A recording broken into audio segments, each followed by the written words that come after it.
Hey everyone, welcome to Sociastrology. Today we're going to take a look at the Jupiter retrograde, which will be taking place in Cancer this year. So this should be a really lovely transit, primarily focused on matters of giving, receiving, caretaking around ourselves and others, emotional healing, and things like this. So we're going to look at that on a collective level. We'll look at it on a global level, and then we'll take it through sign by sign after we look at the dates and all of the numbers here. So let's discuss the dates. We have this retrograde will start officially on the 11th of November of 2025, so 11/11, and it will remain retrograde, Jupiter will, until the 10th of March of 2026. And it's going to be stationing retrograde at 25 degrees and 9 minutes of Cancer, and it will be going backward to 15 degrees and 5 minutes of Cancer. And when it comes to the shadow of the retrograde, which is when Jupiter first enters direct, the degrees that it's going to go retrograde back over, and then also including the period of time where Jupiter has to cross that ground that it already did, and until it reaches then 25 degrees and 9 minutes again next year after this retrograde. That shadow started on the 17th of August of 2025, and that will continue until the 5th of June of 2026 as well. We also then have the middle point of the retrograde, which is the solar opposition for superior planets, which are those which are outside of the orbit of Earth from the sun. And that one's going to take place on the 10th of January of 2026. So that should be a period of time where we're really getting a grapple on this transit, this retrograde here. So in the spirit of the Jupiter retrograde in Cancer, I am just going to throw out there, if you don't mind hitting the like button, if you don't mind giving the video a hype, if this turns out to be quite helpful for you or you enjoy it, I would really greatly appreciate that. That really helps the channel out. I'm trying to get more comfortable with asking for these things. So hopefully this Jupiter retrograde can help me with that quite a bit. Let's go ahead and talk about this on a collective level. As I mentioned, this is really about matters of giving and receiving, how comfortable we are with receiving, whether we give in relationships in a very healthy way as well. So what is your relationship to receiving? Be it receiving kindness, receiving goodness, receiving material support. When someone is offering you something, do you feel at all comfortable with receiving that without focusing on immediate reciprocation, or what is the balance? What is the give and take there? Is there a bit of overthinking around that? So this retrograde is going to internalize a lot of these Jupiterian energies and cause us to really review our level of receptivity, with Cancer being ruled by the moon. That is one of the central tenets, basically, of that sign. So this may really push people outside of a comfort zone with regard to giving, receiving. There's also an energy here of like reclaiming your power and energy, kind of calling it back in, if you're familiar with some of those spiritual practices of like reclaiming your energy, calling back your power basically from those that you've given it away to in ways that weren't good for you, that were unhealthy for you. So getting comfortable with calling that energy back. This would also be very helpful for cutting cords, going within, doing a lot of emotional healing, which is focused on enabling you to nurture and support yourself and then others as well, but in a very healthy way, in a way that is genuinely supportive. Because even if we are overgivers, there is an unhealthy quality to that, not only for ourselves, but also just for the energy basically that we're working with. So there's this kind of review of nurturing instincts. Do we give too much? Do we give too little as well? In terms of our quote unquote mothering of people, is that something that we do in a way that's truly supportive, or do we do so in a way that can be a little heavy-handed or a little overbearing or things like this? This is really a time to reassess, go within, look at your caregiving style as well as your own emotional needs. So I would definitely recommend here avoiding zero-sum scenarios. I know we're going to see some of that in the world. That's the nature of 2025 right now, it seems. And also try to avoid that weird energy that is around in the world right now to cause a level of indifference to the outside world. This is really going to be about finding a sense of balance and a healthy relationship with navigating through a complicated world where a lot of us can be quite frustrated with the fact that there are people around us or people around the world that aren't being taken care of in the way that they should. So allowing for ourselves to feel a certain way about that, not feeling like we need to kind of shut out that energy and that reality of what we're all witnessing here, but doing so in a way that doesn't put all of the onus on you to fix it. I think this is where we can get kind of caught up and frustrated when we're looking at challenges in the world, is that we can really carry the weight of the world then on our shoulders. And that's not quite what Cancer is asking for, especially Jupiter and Cancer there. We can all play a small part in creating a better world, and that is wonderful. But we can't do that if we're so overwrought, if we are focused on security needs and fears and things like that can also come up in this sign of Cancer, such that we are overwhelmed and we are giving from a place of like an empty well, basically.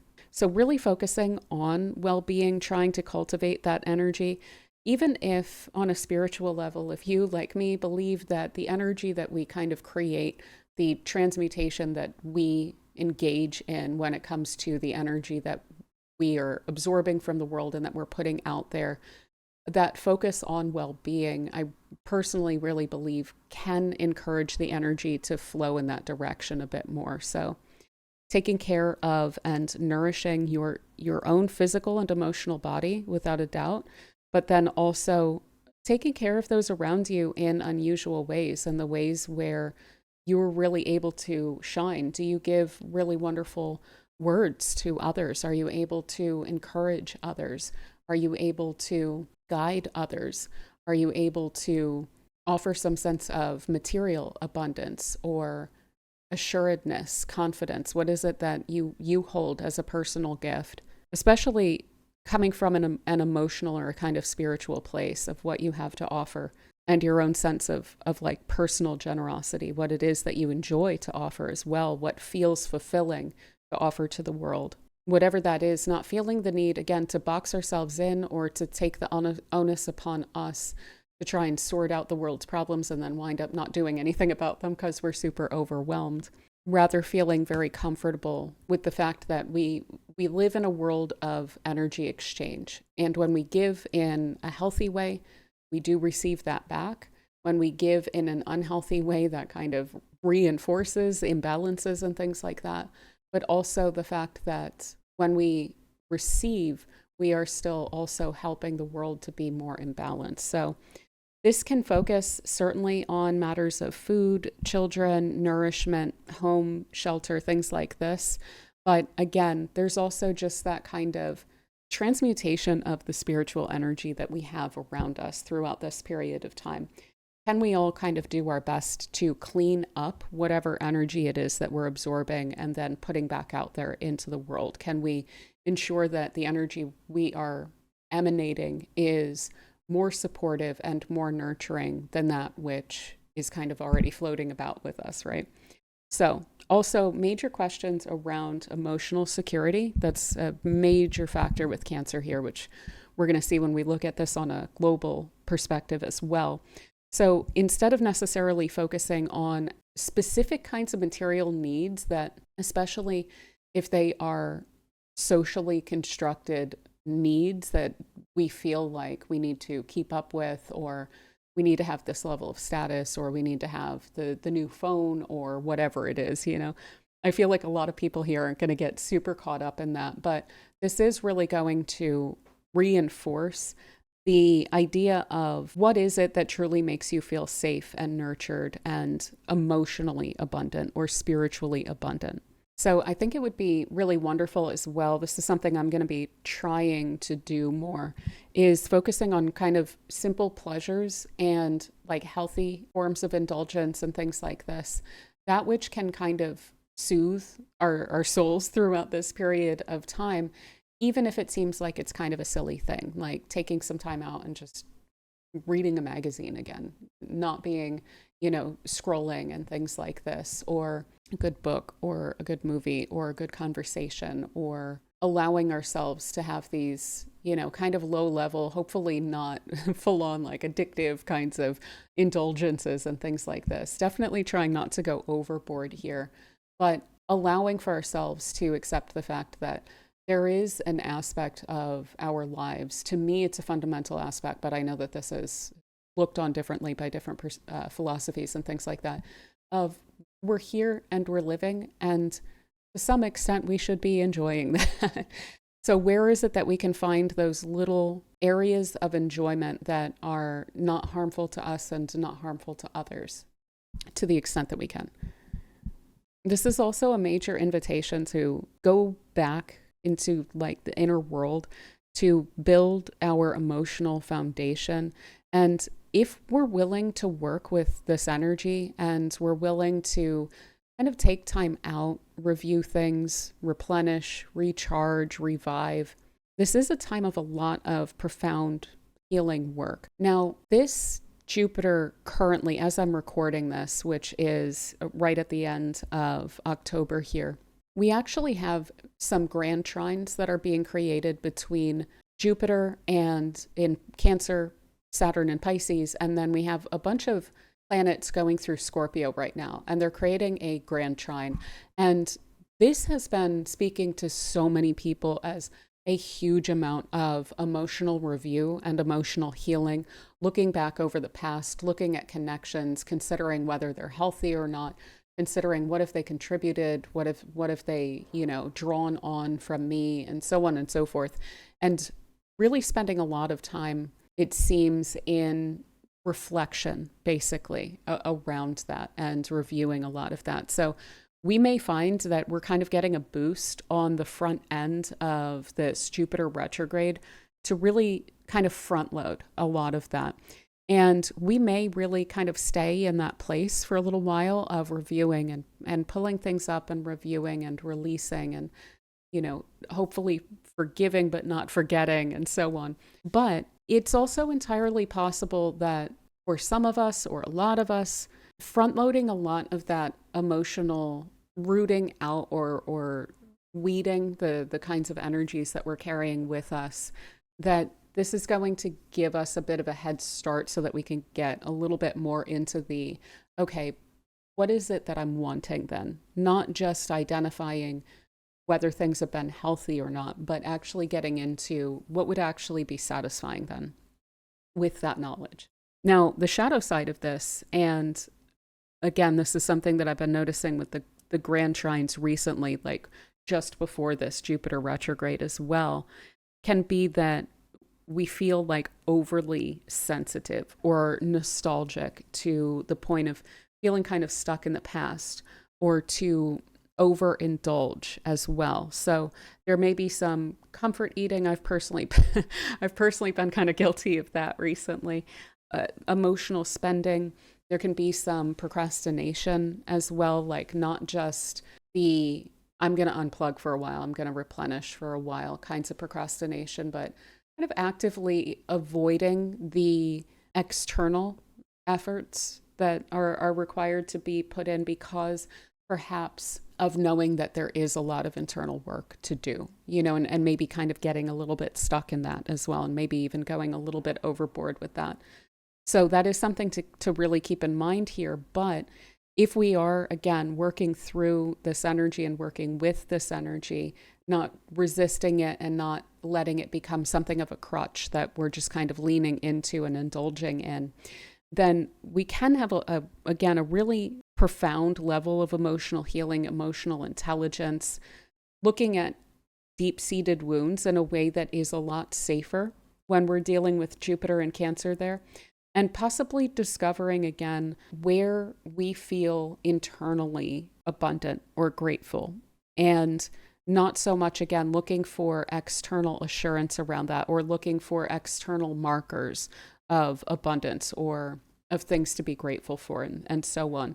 So a lot of the quote unquote luck of Jupiter in this sign is going to be centered around working from a place of emotional clarity, emotional resilience, being willing to put in the emotional work, especially to ourselves when this is in retrograde, cleaning that up, basically, cleaning up our emotions, clearing out emotional baggage, and also clearing ourselves out kind of spiritually as well. So this can be a really wonderful time as well to, if you are into smudging or anything like that, clearing the energy, maybe clearing out some old correspondences or things that maybe remind you of a more difficult time, things like this in your home space as well. Maybe even clearing out some relationships that aren't healthy. I do feel like that's going to be a major component to a lot of this as well, or at least kind of distancing yourself from those that are really out of balance and that throw you and your energy off as well. Another thing with Jupiter in Cancer and retrograde is this is so internal and so about what's happening deep down within you on a personal level, is getting much more in touch with ourselves and our own value systems, our own belief systems. Again, what is it that we truly value? And what is the philosophy then that we wind up living by, knowing that on an individual basis? So there's also this family orientation, of course, to Cancer, family, home.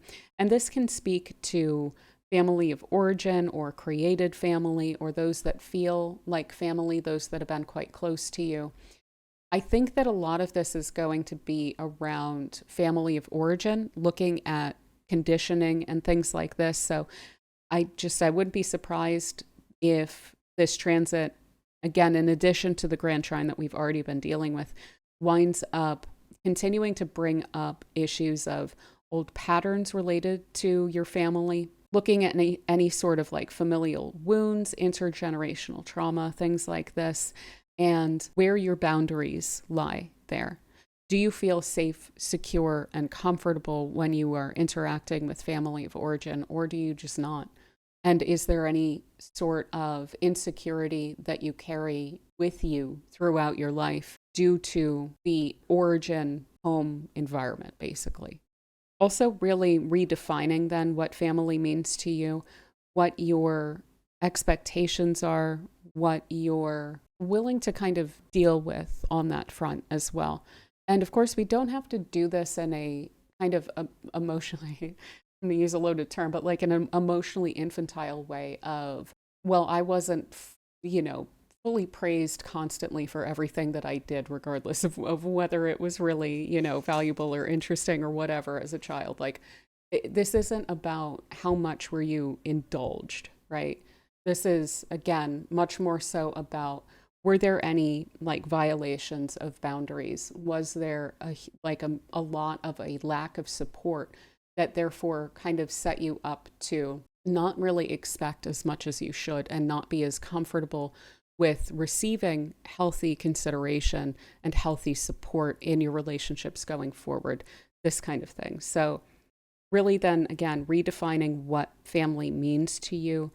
This could cause you to wind up reconnecting with some relatives from the past, and that may simply be in order to gain a new perspective on the situation. And maybe it can clarify some of those patterns and things like that. So yeah, reconnecting with your roots and home. You may feel a really strong pull, I think a lot of us may do, to research like genealogy, your background, your family of origin, to revisit or think quite a bit about your childhood home, physically or emotionally, mentally, in daydreams and things like this, or explore, again, your roots. So the customs and traditions and things like this of the family roots. So by understanding the past better, understanding where you come from better, understanding everything that's kind of implied by that, and then therefore how that impacts your ability to relate with other people, that's where a huge amount of this growth is going to wind up coming in.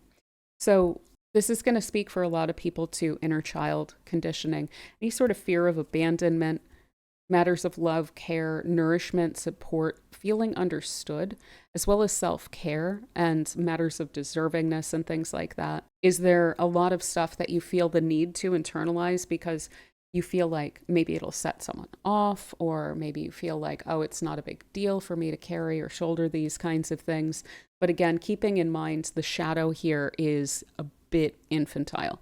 So we want to try and make sure that we don't go to that extent of woe is me for very long. Now, for all of us, there's probably going to be moments like that here and there. But this is about when you get to that point, looking at what is it that's causing this and how can I parent or reparent my inner child around that. So it is about taking responsibility, not about taking blame, not about accepting whatever is given, but definitely taking responsibility for our own emotional intelligence, our own emotional maturity and development throughout this period of time. And if we do that, there's a huge amount of reward that can come through with this as well. This is also going to work on matters of empathy quite a bit. And one thing I would caution about a little bit with that is over-identification with certain people or matters of emotional manipulation. So when it comes to that receiving and doing so in a healthy way, is there a bit of like feeling the need to kind of subtly manipulate a situation in order to get someone's attention? Basically, things like that, you know? And then over-identification with other people, over-reliance, over-dependency, this kind of codependent quality as well. Very important that we're looking at all angles of this. And this may come in phases, and we may backslide at certain times on certain aspects of this. But again, a lot of the luck, the growth, the development, the improvement is going to be feeling so much more emotionally resilient, so much more emotionally regulated, and so much more emotionally supported and healthier on the other side of this retrograde. We only get these retrogrades in a given sign every 12 years, so we definitely want to take advantage of it. Yeah, as I mentioned, looking back over the past, a lot of issues of like memory. So we may be having like flashbacks to certain things, especially around periods of time where we felt like we belonged or we didn't belong, things like this. Now, aside specifically from like family roots, home origin aspect of this, there is that home aspect of this, your own personal sense of home and things like this. So this should make for a pretty like cozy, homebody-ish winter in the northern hemisphere. There's going to be a desire to connect with this Jupiter, or a desire to feel supported and to feel that we have other people to build up as well, to be able to connect and offer our emotional support and connection to other people. But this is going to have us probably wanting to, again, take some time out for the emotional healing and everything. I think that a lot of us are really going to get called around that. But it can also really bring up like revisioning or reimagining or looking at the concept of home differently.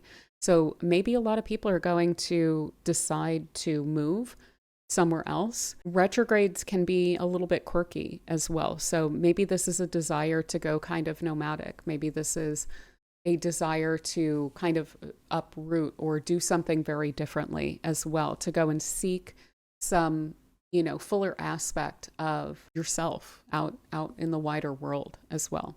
There may even be a lot of people who are deciding to downsize too, and maybe not just for material reasons, but for the sake of, I don't want to have to keep putting so much energy and effort into all of these things that I have. This idea of that the things that you own you. That is certainly something that I have always felt. So a desire to kind of keep it simple. And maybe this can really encourage a lot of donating and so forth.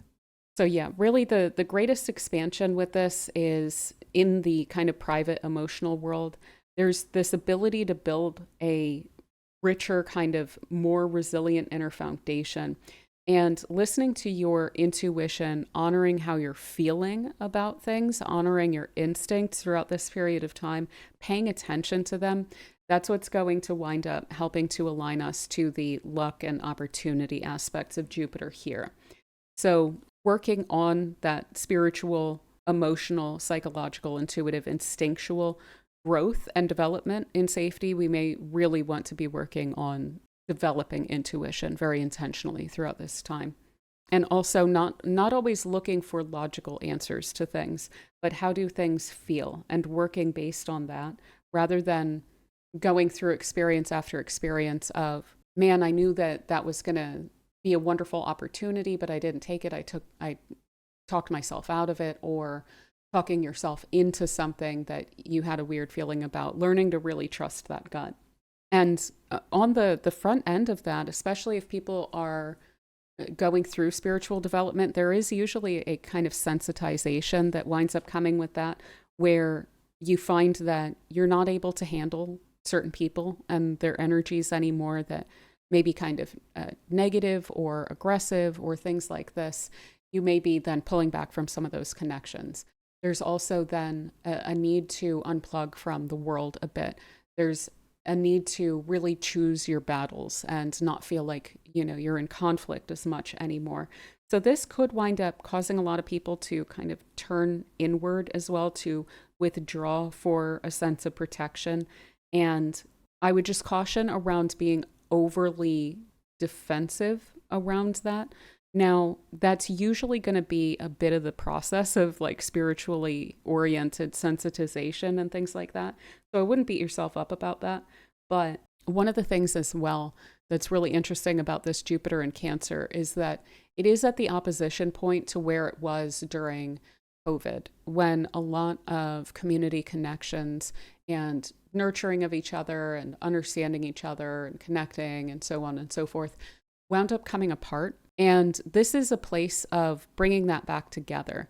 So going inward is great, doing a lot of, solo work, introverting, spending some time in quietude is wonderful. But if you don't feel like it's absolutely necessary to fully check out, I do think that ability to connect with other people, even if it's less so than usual, I think is going to be very significant here. So another thing that is going to be important to keep in mind here is to pay attention to the internal kind of flux, the body rhythms and things like this, the cycles that we all wind up going through, and trying not to ignore them. Now, sometimes we need to try and just kind of push through those to deal with the responsibilities that we have in a given day. But again, paying attention to those cycles and honoring them to the extent that we can, right? So that also really supports spiritual development. And the thing about this alignment is that it's very, very life affirming. There's this kind of mana that I've been talking about with Jupiter and Cancer as well. So it's very soulful, and kind of planting those seeds during this retrograde is going to offer a huge amount of potential for massive growth, for this kind of cultivation of like a level of internal or inner world excellence. And I mean that in the sense of like be excellent to each other, that responsibility and accountability and ability to handle different things, and to not feel the need to connect with things that are draining, that throw you off, things like this. So this is really then setting us up, if we're able to work with this energy, for a much more direct kind of quote unquote glow up energy that we're going to wind up with next year with Jupiter in Leo. If we can be internally secure and relationally strong, then by the time we get to that Jupiter in Leo, it's just going to set us up so much better to handle that more gracefully. But yeah, that's a lot of what I have on the collective level when it comes to this. I will also just mention I love the words that go with retrogrades, but I do really feel like we get caught up in the Mercury retrograde words when we're thinking about retrogrades, generally speaking. And I feel like they are quite distinctive depending on what planet it is. So I have some here to maybe reflect on. If you want, reflect is one of them, actually. So if we want to kind of focus on these kinds of energies as what it is that we're doing with whatever aspects of our life we're needing to process throughout this time. So reevaluating, looking at the value of things to us, reflecting, reconnecting, reconsidering as well, and reimagining things, redefining things as well. There is reconciliation with this, replenishment, restoration, improvement, but going back and restoring and improving something that's already existing, revisiting something, realigning. So going back to some kind of an alignment as well that maybe one was pulled away from. And that feeds right into then reclaiming as well. So reclaiming your energy from things that may have pulled you a bit off track for a bit. Reinvesting as well. So in yourself and in the very truly supportive connections that you have, maybe reinvesting in your home as well and the comfort of the environment around you, the quality of your life as well. So revisioning as well, reviewing and renewal. So sprucing up things, even if they don't quite need to be restored necessarily. So looking at something that's working, looking at it in a different way and trying to improve upon it in that sense as well. I also have some more kinds of concepts here again, inner growth, inner vision as well, introspection, health, the internal health as well, and then cultivating internally your own goodwill. So developing and working on that goodwill. Where is their resentment? Where is their frustration? Where is their anger? Where is their hatred? Trying to cultivate in place of all of that, to weed that out first, and then to cultivate in that place goodwill, which is what Jupiter should be carrying. Also, this is definitely intensely subjective. So there's a kind of truthiness or a personal values kind of aspect to this. We can get a little bit overboard with that. So keeping that in mind too, subjectivity. There is this also reminiscing, remembering, possibly even remembering in a visceral way or in a way that you really feel in your body. There's a lot of hindsight with this as well.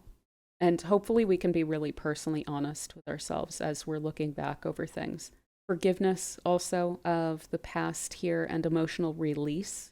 And other than that, I will just again throw out here a lot of personal spiritual development of intuition with this, a lot of creativity, support for the cultivation of your inner world and your imagination creatively as well.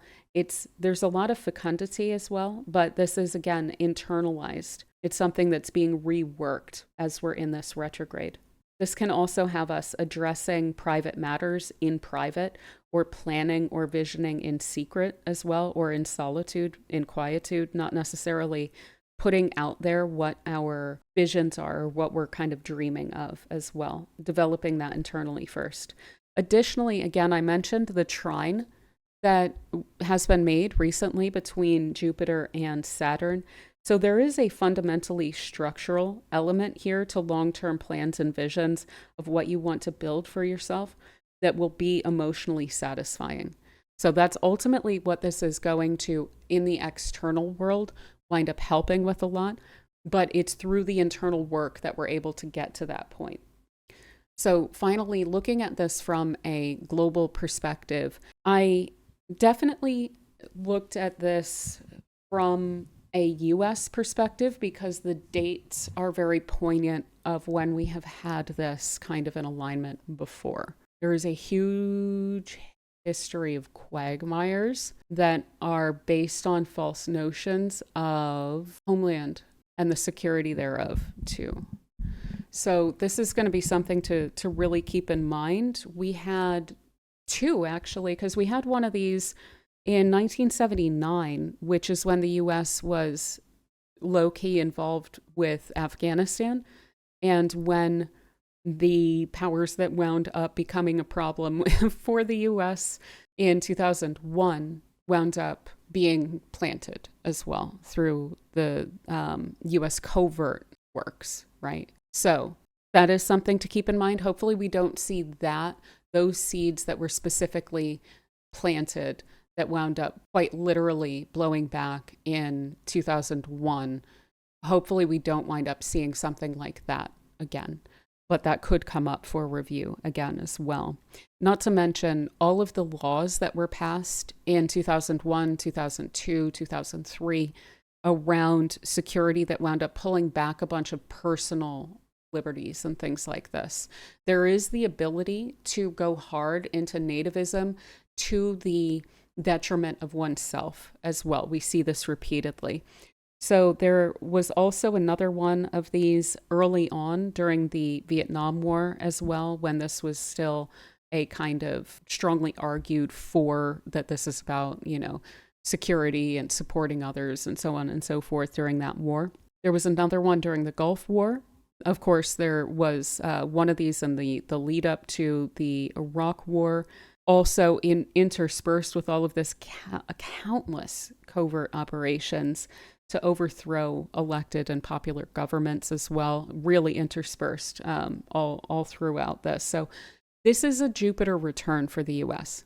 And the United States has Jupiter in the 8th house. We also have a stellium in the 8th house. So the Sun and Mercury and Venus are also there. And this is a major shadow of the states, right? The overbearing, quote unquote, mothering that's actually extraordinarily unhealthy and borderline like vampiric to the world, right? So this, and it gets us into quagmires, weirdly enough. Every single one of these that I mentioned, it's not like there were good outcomes here at all.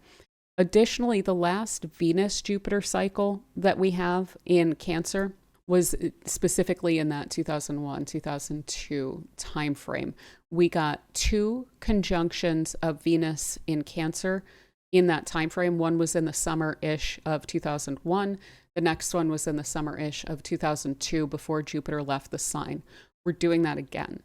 So we just had a Venus-Jupiter conjunction in Cancer this summer, and we're getting another one last summer. So there's something about that cycle that's really coming up again. And hopefully, again, it's not like giving up more rights and more liberties for a covert or like emotionally manipulative, underhanded, fear-mongering kind of an aspect to nativism when that winds up going to extremes as well. So that's the US. Now, speaking of this from a perspective of what does Jupiter in Cancer, and particularly when it is in retrograde, which gives it a bit of a unique or a weirder than usual kind of a flavor to it. What that means on a mundane level or on a global level, it does speak directly to matters of migration, to home and all aspects of that. And again, to the nativism aspect of anti-immigration attitudes and things like this. So we may see that again coming up, hopefully for some sense of review, hopefully for some sense of balancing that out, balancing those attitudes out in a lot of places, bringing some level of empathy and consideration of the humanity of everyone, right, back into the situation.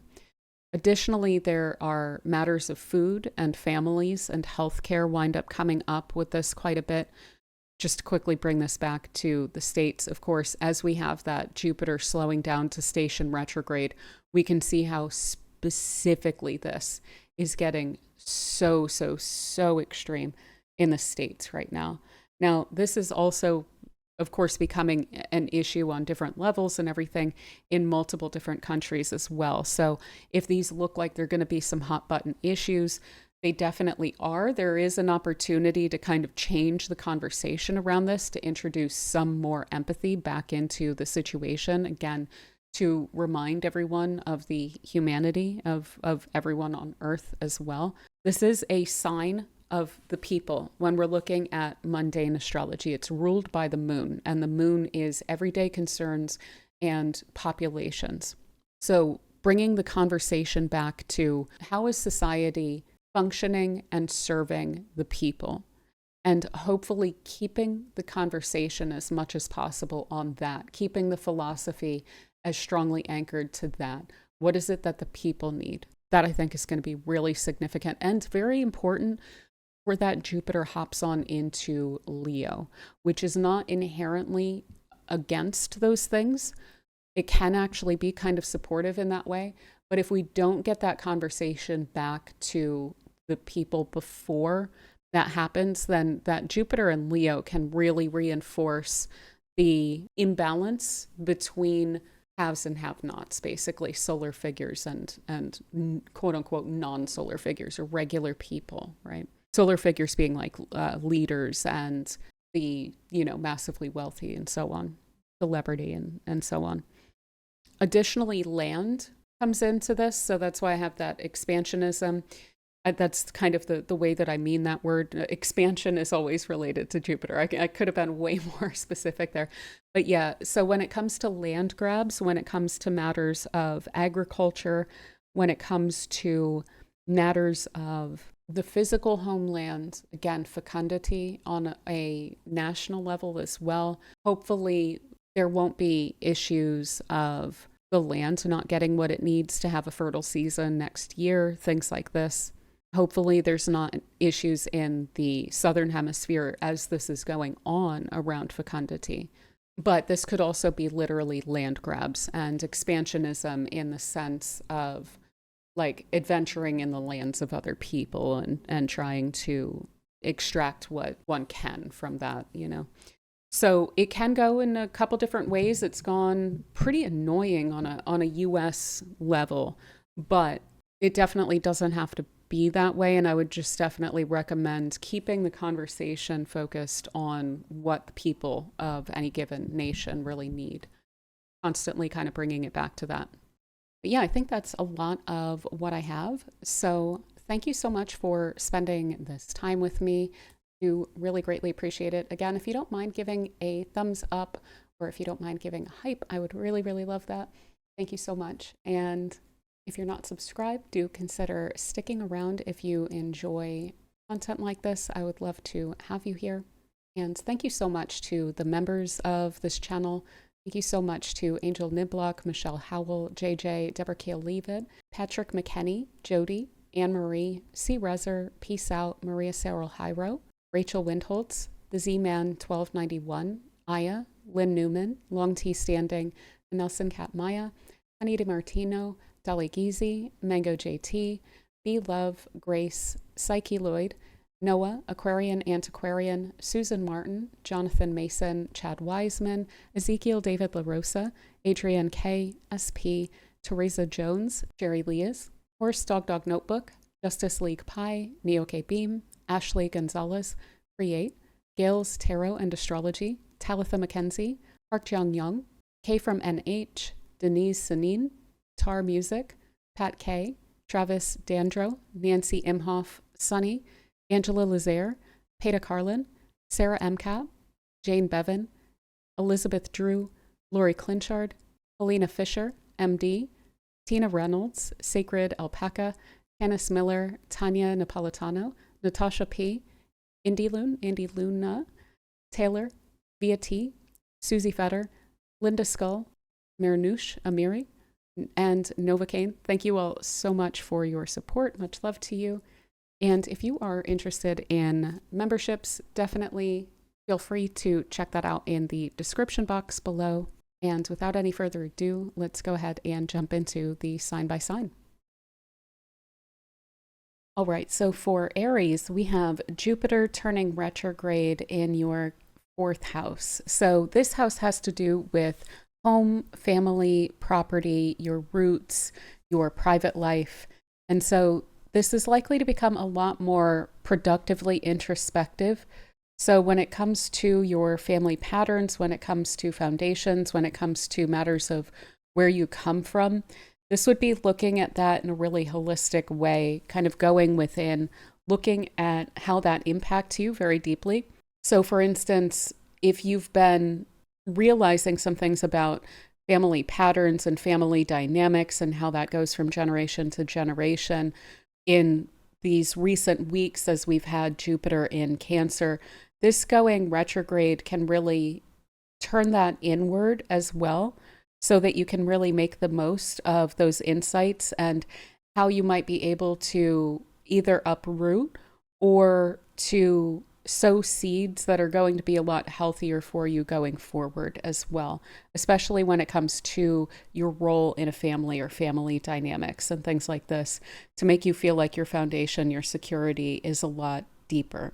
You could also be taking a lot of time out to work on your home, to make your home really feel like a place where you belong, basically. So you may find yourself nesting regardless of whether you have children or have any plans to have children. You could just be kind of nesting for yourself, taking care of yourself, taking care of your inner child, basically, and creating a really nurturing private environment for yourself to thrive in and to feel very comfortable. You may find that during this season, which is going to basically be throughout the winter, that you are a major homebody and that you just really thoroughly enjoy being at home and feeling like you belong at home and that you have everything that you need there. This is also very likely to speak to reconnecting with the past. So a lot of nostalgia, a lot of reminiscing, a lot of even like ruminating on things and just processing deeply what has happened in the past. The fourth house itself speaks to your past, your roots, your background, everything like this. And so this will be going in really deep to that. And these retrograde planets, they can bring us back into connections, and especially with Jupiter, there can be a sense of reunifying with a previous self of yours, or to things that you have kind of lost sight of or that you have forgotten that were really fundamental parts of yourself, or that were fundamental communities that also made you feel like you really belonged. So you may just be looking back on when you did feel that way, when you did feel like you connected with people in that way, or family, and desiring to connect in that way again. So you may find yourself reaching out to people from the past, those that used to be very close to you, those that you considered maybe even like family. You may be visiting back home, revisiting back home, or old communities, things like this. And you should be able to get a lot of benefit out of that with this being Jupiter. And again, a real sense of like coming back to a version of yourself that may have felt a little bit more comfortable, a little bit less serious, maybe. The fourth house is also opposite to the 10th house. So it can pull us out of our like raw ambition, basically, which we can get lost in quite a bit with the rat race and everything like that. So this is really bringing you back to your core. Now, this can also speak to your home literally, but also to property, to investments and things like this. So with retrogrades, there can always be delays. That's something that is worth kind of keeping in mind. If there's any sort of ongoing process, there may be a delay. So if you're doing renovations, if you are buying a home, if you're selling a home, if there's any sort of renegotiation or something, anything really that has to do with a process around a home or contractors or anything, that can definitely get delayed and wind up taking quite a bit longer than expected. Hopefully not costing more. You may need to review some agreements or some contracts or something like that. Sometimes with Jupiter, we can wind up with money basically being represented as well. So hopefully that's not an outflow. But you may be looking at your investments as well and your stability, and you may be finding that things are kind of looking a lot better than you expected that they were. One thing I would say is that if you were getting a property appraised or something, with Jupiter, it's likely to go high. So if that's something you want to avoid, maybe you will want to wait until next year if you're able to. But yeah, I think that's a lot of what I have for you, Aries. It's really about connecting again really deeply with your own roots, your sense of self, your sense of belonging, your sense of safety and stability, your sense of connectedness with family, whether that be biological family or a created family. It's really about fostering a sense of comfort for yourself. So it's a really wonderful transit that you have going on, and that's going to be internalized more now. And I hope it treats you super well. Thank you so much for spending this time with me. All right, so for Taurus, we have Jupiter retrograde in Cancer transiting through your third house. So this is going to be bringing up matters to review or reassess with regard to the community around you. So your neighborhood, your locality, sometimes even some groups that you belong to if they feel like there's a sense of community there, whether it be online or local space, basically. And you may wind up deepening some of those bonds as well through a shared sense of sensitivity and vulnerability with each other, and just creating a sense of belonging and comfort and safety with each other. Now, if that's something that you feel has been lacking within some community connections, you may be reviewing and reappraising whether you want to be involved with some of those communities or to what extent, basically. So looking at those bonds, this can also be with siblings or peers, neighbors, just basically those kind of adjacent connections that you have, looking at those and reassessing those throughout this period of time with a desire to feel a greater sense of a deeper bond or a deeper sense of belonging as well. Now, this is also a place of communication and writing. So this can be, you may find yourself at some point, and I'll plant the seed now just in case you kind of forget about this and then wind up accidentally doing this later. But you could definitely very literally wind up finding yourself revisiting journals or revisiting writing or documents or communications, correspondences that you have had with people or things that you've written down.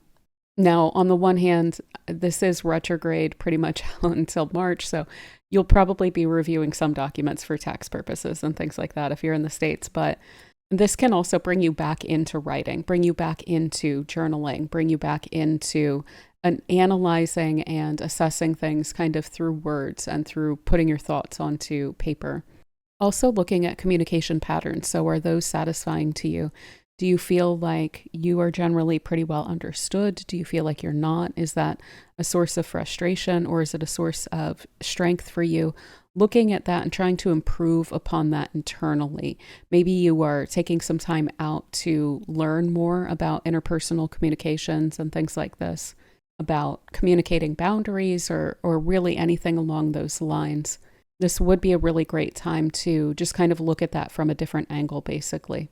And yeah, you may be revisiting old places, old communities, old connections, old conversations.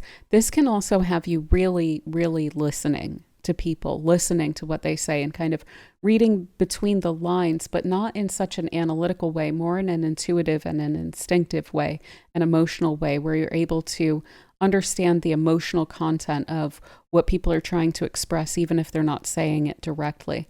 But yeah, this can be like family homes. This could be a place that you used to know. This could be a part of your community that you haven't gone to for quite some time.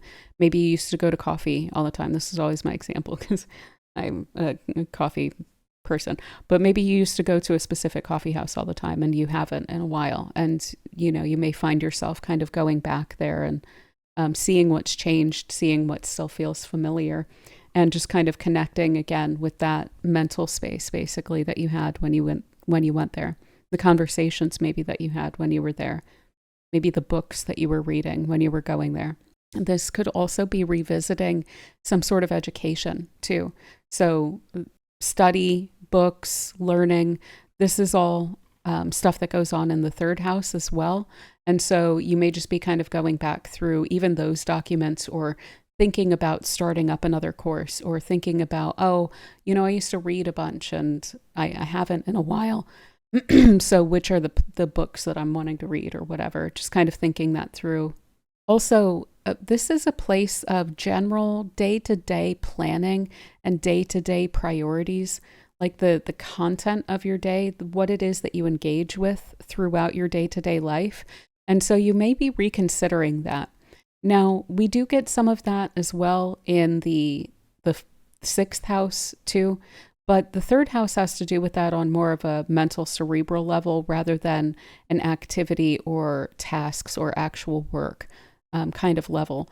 So if there's something about the energy basically of your day or how you stack your day in terms of timeframes and things like that, you may want to look at your schedule and reconsider that and see if you can make that more enriching, make that more comfortable. This is about Jupiter and Cancer in that third house in that retrograde. So can you infuse your day-to-day schedule and life and plans and priorities with a greater sense of connectedness, belonging, that, you know, kind of nourishment of life, basically. Maybe there is something that you want to create some time for, like going out in nature or connecting with some kind of a ritual practice or something like this that you're doing regularly so that you can tune in and ground yourself, basically. But yeah, I think that's pretty much a lot of what I have for you, Taurus. So I hope that this transit treats you super well. And thank you so much for spending this time with me. All right. So for Gemini, Jupiter is going retrograde in Cancer in your second house. And this is the house of finances and value, as well as values and the value that you bring to certain situations. So this can have you really reassessing your value and your values. So you may be looking over maybe your pay grade and what it is that you're bringing to the table.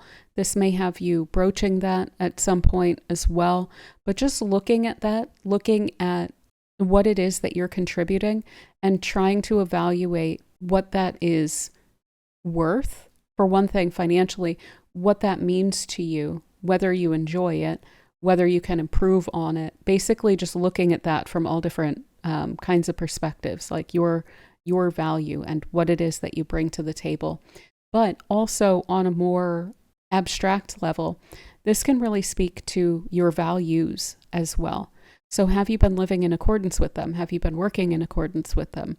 Do you feel like you need to sweep them aside sometimes to just kind of get through the day or get through the week and not focus in too much on, these kinds of value judgments and things like this that can get complicated, especially with the way that the world is right now. But yeah, looking at that in terms of what do you value in the world? What do you value about life? What do you value about humanity? So on and so forth. So looking at that from all different angles and kind of getting a lot more clear on that internally. You're not really looking for answers outside of yourself with this retrograde. You're looking internally for a kind of compass, basically. Now, also, this is likely to have you looking at matters of gratitude and abundance. And I don't just mean financial abundance, and that's part of the reason why I put this word here, because I do feel like it's a bit of maybe an overused or kind of strangely used or like abused word, basically. But I wanted to use it here just because it's so straight to the point of what I'm trying to point out here, which is having not just financial gain and comfort and security, but also the gain and the comfort and the security that you can derive in all different ways in your life. So do you have family that makes you feel secure? Do you have friends that help you to feel stable and secure and valuable? Do you have a certain craft or hobby that makes you feel like life is enjoyable, like you're able to just be and just enjoy life at certain times, that kind of makes all of the other nonsense that we have to deal with in our lives just more worth it. So looking at that kind of overflowing abundance, just of luck, of the fact that probably things are pretty okay right now. And that's not the case for everyone. And I don't always want to pull these kinds of comparison things, but it wouldn't have to be that way, So looking back over all of the things that you're grateful for, even if they seem small, even if it seems like a given, the fact that you were able to maybe comfortably wake up this morning, starting small and building that up, that may even be something that you want to make a practice of really focusing on internally going forward. I know sometimes we can get kind of pulled out of this mindset, but just looking at all of the richness of your life across the board and being really grateful for it and really recognizing that, I think, is a wonderful way to utilize and express this transit. But it's also likely to just be kind of creeping up here and there and kind of bubbling up in the sense of gratitude and so forth. So also then, when it comes to your energetic and financial boundaries as well. So knowing where you end and someone else begins, knowing, again, what it is that you are bringing to the table. What are you contributing to a situation? What is of you? What belongs to you? So developing that awareness more deeply, more internally, and then creating some boundaries around that if necessary. Now, this isn't some sort of this has to happen thing, or that because Jupiter's in this place or whatever, that those boundaries aren't solid or that they aren't there, or maybe that they're not even already too strong. You'll want to look at this yourself, but this does give a really wonderful opportunity to look at those things as valuable, your energetic and financial resources, and then kind of protect them internally and gently and sensitively as well. Also, then looking at financial and business plans and investments, just straightforwardly, we are dealing with Jupiter in your second house. That's what it's there to do, is to look at all of this stuff. Now, with the retrograde, this does speak to some sort of a review or a reassessment, a reevaluation. Look at it again. So if that's been something that's been coming up for you, if you've been noticing that things are just kind of clicking along pretty okay, or if there's been some big fluctuations or something like that in terms of finances or business opportunities or whatever, or in terms of your business plans, how much progress you're making. So if that has been kind of out of whack or anything, or it's just been chugging along all right, looking at that from different angles, this should kind of quiet down and steady out with a retrograde there. Also, looking at your investments, you may decide that you want to make some changes and some shifts with that. The standard issue advice here would be it might be best to do that when Jupiter is direct, but honestly, if you're feeling instincts about something, that I think is a lot more significant than just, following clear-cut rules that are set out. And of course, keeping in mind, I'm not a financial advisor or anything, but this is likely to be something that you're just kind of looking at. What are you investing in? Even if it's not like standard investments, are you investing in your lifestyle and your quality of life? Is that what your priority is? That's what Jupiter in Cancer would encourage, basically. Also, this can have you desiring to integrate some nurturing qualities into your business ideas, and more so, I mean financial ideas, but this can speak to your working life, certainly. And you may be wanting to kind of restructure your working life so that you're able to feel a greater sense of nurturance either of you from that or from you through that. So wanting to feel that there's a sense of purpose for you in nurturing either society or those around you or the well-being of clients or whatever. This may be something, maybe there's even a financial aspect where you're nurturing a financial aspect, your own or someone else's, and maybe you're wanting to study up on that or look into that and integrate that basically into your plans going forward as well. And finally, internal emotional security. This is what this winds up basically boiling down to, is this should be like really planting a lot of seeds around your emotions are valuable and those are important. They are just as important as any sort of financial considerations. But also your sense of regulation and sense of safety and security is going to be a real asset. So your ability to emotionally regulate is going to be a really important thing to cultivate with Jupiter here, and emotional maturity and emotional development basically throughout this period of time. So that can be done very much internally without needing a lot of feedback or interaction or engagement with other people throughout this period of time. And Jupiter is really going to be supporting that a lot. But I think that is pretty much what I have for you, Gemini. So I hope that this transit treats you super well. And thank you so much for spending this time with me. All right, so for Cancer, we have Jupiter retrograde transiting through your first house. So this is a really wonderful transit that you've been experiencing since about July when Jupiter went into your first house. And this is the retrograde period of it. So if it feels like things have been pushing along at a pretty rapid rate, or that there's been a huge amount of growth or expansion, this should be kind of steadying that pace now.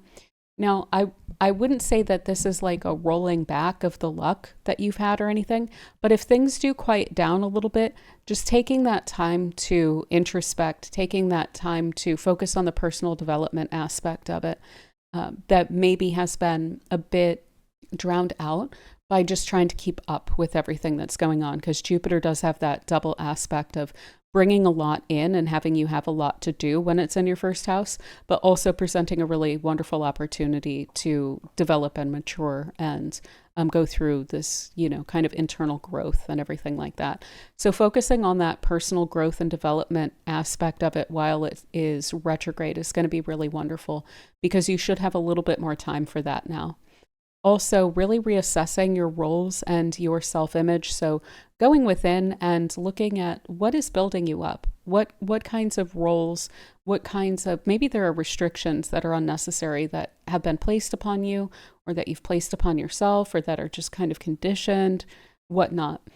Maybe this is from childhood, maybe this is something that you've picked up in life just by, rolling with the punches, basically, that have made you feel a little bit more small, or that have made you feel like, oh, I'm, so super focused. I have to focus on the rat race so that I can be comfortable, and so on and so forth. This is really about reconnecting with a sense of yourself and valuing yourself and building up your self-image. That's the job, basically, of Jupiter as it's going through your first house. And it's going really internal and really deep, and it's working on your emotional body, basically, as it's retrograde in your first house here, especially since that's in Cancer. So also then reconnecting with self-care and that inner child integration. So with Cancer, that does speak to those themes of childhood. That's part of why I mentioned that. So maybe some of the patterns, maybe some of the restrictions you've been looking at have been, again, maybe it's something that happened in childhood and that inner child got kind of suppressed. Or maybe it's just, again, the process of the kind of dry responsibility taking maturation that we tend to get hyper focused on. And you may find that your inner child is really bubbling up, and maybe not in this boisterous, out in people's faces kind of way, maybe when Jupiter was direct, but when it's retrograde, it's very much more internal. And so reconnecting to that inner child and making sure that you feel safe and like it's a valuable use of your time to take care of your inner child as well, and to be sensitive toward that, because this is really necessary for you with strong Cancer in your chart as well. Yeah, that introspection is really going to wind up strengthening your sense of confidence, your sense of healthy emotional boundaries, and perhaps even some forgiveness of yourself, maybe even, but of others as well. When we wind up building ourselves up and we're feeling really emotionally quite strong, maybe also because you've had Jupiter transiting your first. Recently, things have been kind of on an upswing, and maybe that's putting you in a position to where you're able to look at some previous emotional complications and things like that you've experienced with other people, and just say, it was what it was. It helped me to get to where I am. So thanks, and I forgive that, and I'm releasing that, basically. But also then reinforcing the emotional boundaries that you probably have learned from those experiences. So looking really deeply within, being truly honest with yourself, going deep with this, that's really going to wind up strengthening your standing, your confidence, your sense of self-image, your sense of clarity around your roles as well, and possibly your goals. I kept repeatedly trying to say goals there, so maybe that's a part of this as well. But yeah, ultimately, just a lot of internal flourishing. You're probably still receiving quite a bit of attention as well. Sorry, I keep misspeaking, but this is also your inner world really flourishing, and your inner kind of compass, knowing what you like, knowing who you are, connecting back in with that really deeply is going to create a sense of being able to flourish, be it internal or external, on the other side of this transit. Another thing that I really like about this, and part of the reason why I made a note, I'm remembering now about receiving attention here, is that Cancer is a very reflective place, a very receptive place as well. This is the sign that the moon rules. And Jupiter being retrograde here would be really receptive. So you may find that you just have this kind of knowing, and that you are just kind of picking up on things, and that things are just kind of magnetizing in toward you, to where you don't need to be super extroverted about going after things. You're just kind of naturally pulling in what is kind of mirroring you, basically. So yeah, I think that's a lot of what I have for you, Cancer. So this is a really wonderful, special, once every 12 years kind of transit that you're getting here. And I hope that it treats you super well. And thank you so much for spending this time with me. All right, so for Leo, we have Jupiter in Cancer retrograde transiting through your 12th house. And this is the place of your subconscious. This is the place of things that are a bit outside of your control, outside of your view, possibly even sometimes outside of your purview. These things that just kind of happen.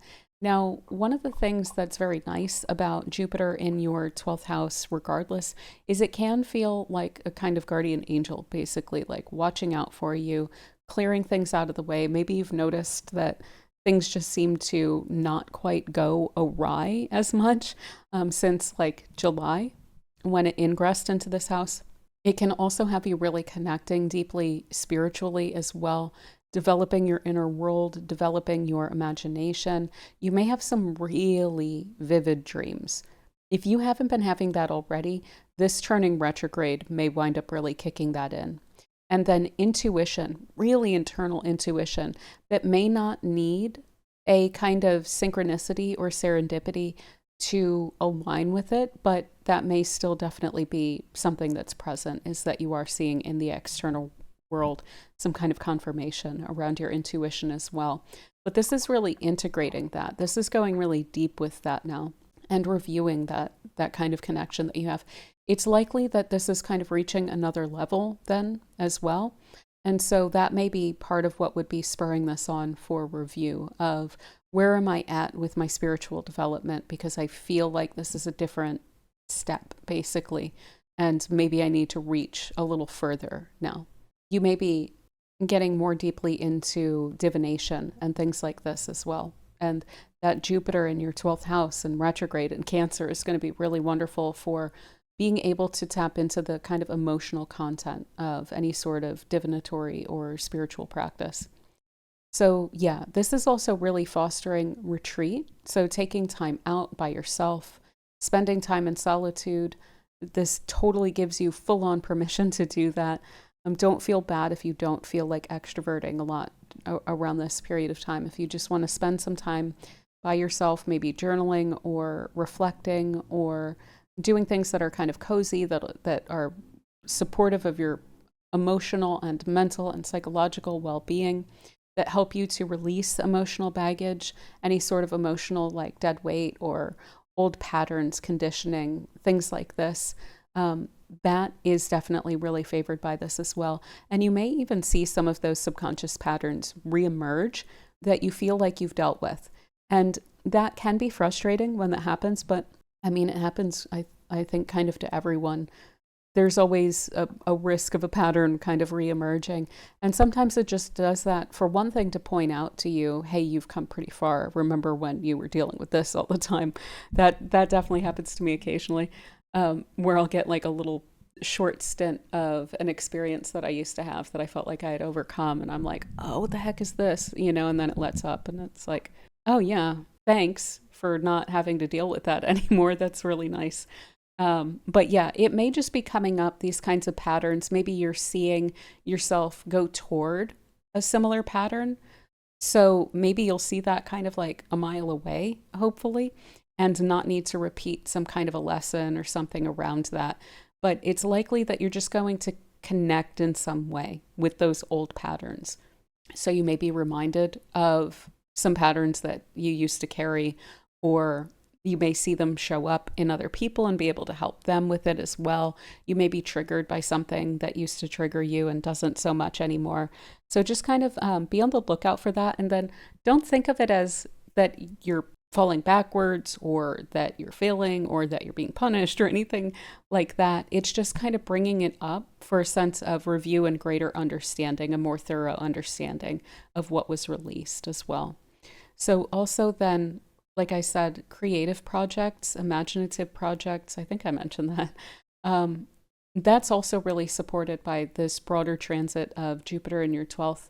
And as it's going retrograde, this can have you reconnecting with some creative or spiritual projects or practices that you used to engage in. There can be this kind of going back to the past with retrogrades, especially when they're in Cancer.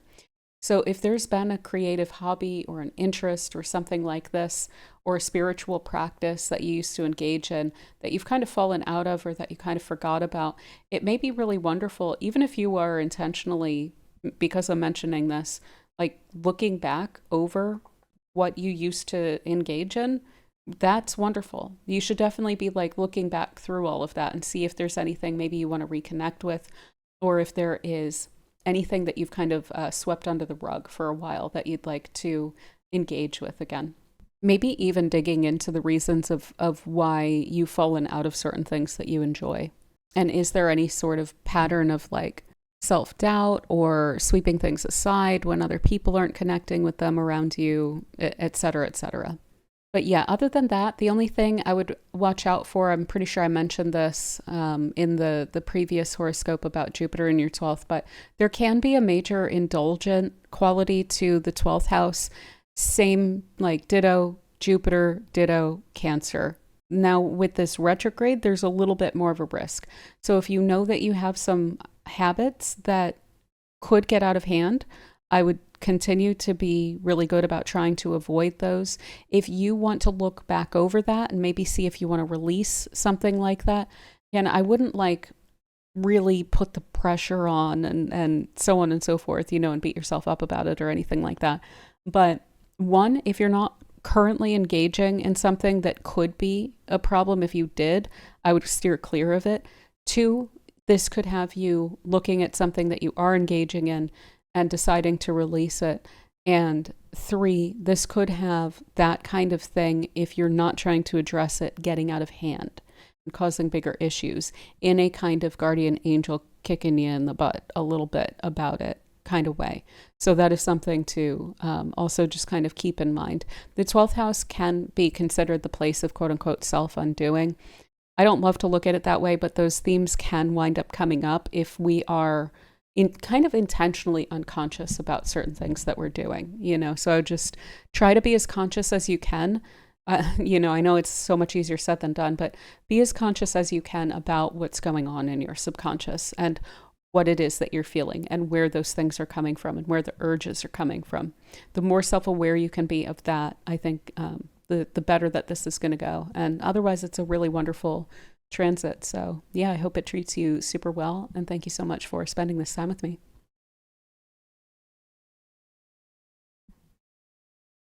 All right. So for Virgo, we have Jupiter retrograde in Cancer transiting your 11th house. And the 11th house has to do with your social connections and social roles. So this is where we see friends, benefactors, allies, the social groups that you belong to, colleagues. This is also a place of goals and aspirations. And so this can have you really rethinking those on a high level. So really reevaluating friendships and social connections, specifically with regard to how people make you feel and how you feel like you're able to connect with others, and whether you feel like it's really healthy or good for you spiritually and emotionally to connect with certain people. So you may be evaluating your friendships along those lines, as well as looking at your role in groups and friend groups and things like this. So for instance, if you are very nurturing to your friends, but you feel like they don't quite have your back when it comes down to it, things like that. Just if there's anything like that that's coming up, you may really be thinking that through. You naturally have Cancer in the 11th house, so that would be a way that you would look at friendship as taking care of each other.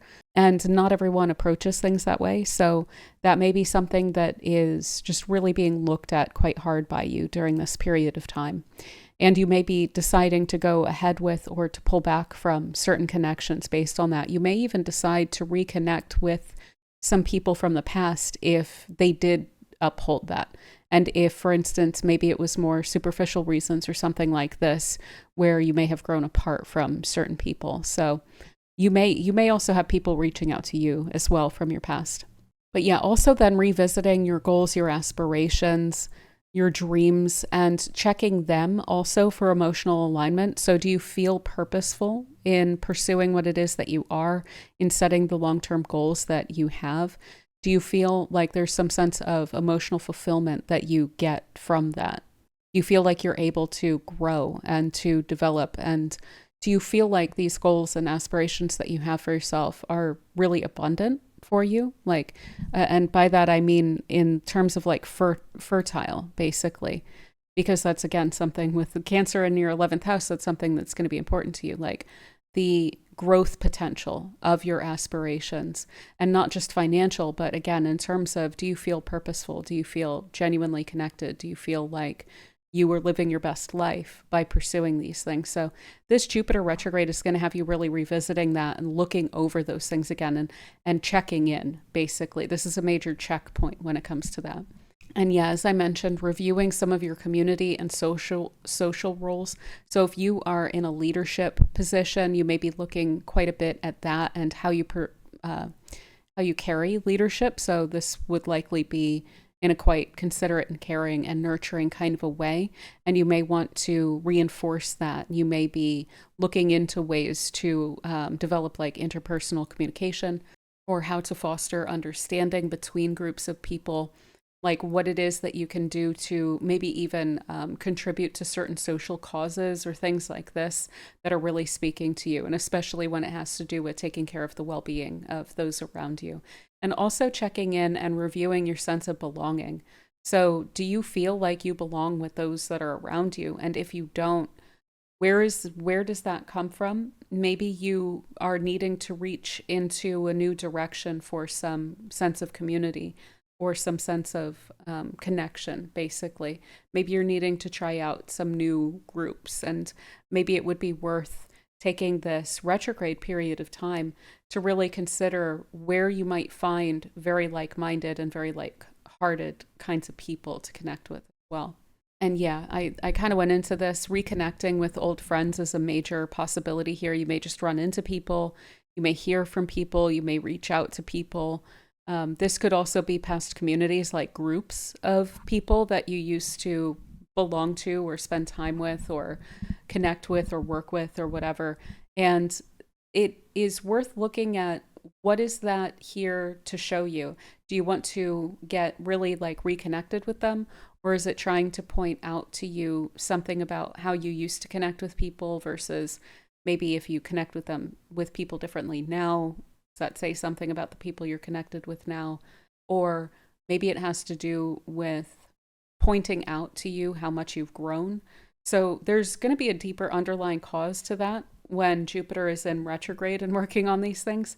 Maybe it's even trying to bring you back to a dream you once had, an aspiration that you once had, and pulling you backward into that. And I don't mean backward as in like backsliding. I mean backward, like reminding you of something maybe you forgot about in trying to just, get through each day and each week and each month and each year, So this is bringing your attention back to that sense of that greater purpose that you feel like you have in this life, especially with regard to how it is that you have an impact on people. And yeah, finally, this is also a place of social causes. So I've also kind of alluded to this, but if there's something that you really believe in that you used to connect to, it doesn't have to be specifically about well-being or anything. This could be some creative cause, or really anything that really spoke to you. This could be also bringing that back around to you and really inviting you to engage with that again. Forgotten a sense of a cause that really used to be a major motivational factor for you before as well. But yeah, I think that is pretty much what I have for you, Virgo. So this is a really wonderful transit. The 11th house is the joy of Jupiter. It does super well in this place because it can help a lot with making people favorably disposed to us and vice versa. It's a planet of a lot of goodwill. And so, yeah, this transit should treat you super well, and I hope it does. And thank you so much for spending this time with me. All right, so for Libra, we have Jupiter in Cancer retrograde transiting through your 10th house. And your 10th house has to do with your public role. So this can be your career path, or the way that you show up in the world, your reputation, your legacy, what you're creating of yourself out there in the wider world. So this can have you really reevaluating your public roles, your reputation, your growth and growth potential. This is an area, an energy that is very focused on fertility. So is there a major growth potential with the path that you're currently on? Or are you holding on to a role because it feels safe and it feels like it's not too far out of a comfort zone. So it may be very wise to look at that right now. I wouldn't say like just jump out of a job or something like that. I would definitely, this would encourage taking a lot of time and putting a lot of thought into things. But if you don't feel like you're able to tap into a lot of growth in the role that you're in, this would definitely be encouraging you to reevaluate that and look at how it is that you can improve upon that position of yours as well. Also, is the role that you're in, does it feel purposeful? Does it feel meaningful to you? Does it give you a sense of emotional or spiritual fulfillment? If not, and if it doesn't feel aligned, and if it doesn't feel that rewarding, and it doesn't feel like there's that much growth there, this would have you kind of frustrated. This would be something that would be quite apparent to you with this Jupiter going retrograde here and really pointing this all out very internally for you. So again, really excellent if you're able to reevaluate those roles and where you stand.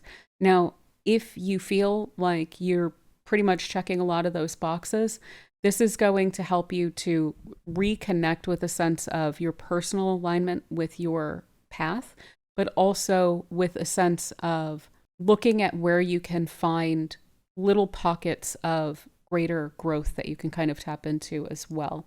The little improvements that you can make, around the edges, basically. Jupiter is always improving on things. And it's always going to look for a new way to do that. So also with Jupiter in your 10th house, you may have had some recent career or public life developments or some growth that you've already experienced.